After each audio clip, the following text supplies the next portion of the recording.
పెనమలూరుకు దేవినేని ఉమా పేరును పరిశీలిస్తుంది టీడీపీ అధిష్టానం. ఈ మేరకు ఆ నియోజకవర్గంలో ఐవీఆర్ఎస్ సర్వే చేపట్టింది. ఈ రోజు ఉదయం నుంచి పెనమలూరు వాసులకు ఫోన్ కాల్స్ వస్తున్నాయి.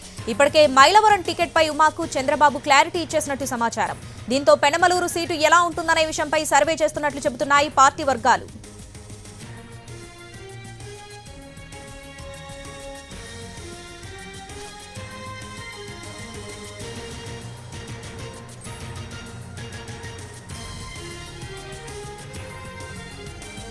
పెనమలూరుకు దేవినేని ఉమా పేరును పరిశీలిస్తుంది టీడీపీ అధిష్టానం. ఈ మేరకు ఆ నియోజకవర్గంలో ఐవీఆర్ఎస్ సర్వే చేపట్టింది. ఈ రోజు ఉదయం నుంచి పెనమలూరు వాసులకు ఫోన్ కాల్స్ వస్తున్నాయి. ఇప్పటికే మైలవరం టికెట్ పై ఉమాకు చంద్రబాబు క్లారిటీ ఇచ్చేసినట్టు సమాచారం. దీంతో పెనమలూరు సీటు ఎలా ఉంటుందనే విషయంపై సర్వే చేస్తున్నట్టు చెబుతున్నాయి పార్టీ వర్గాలు.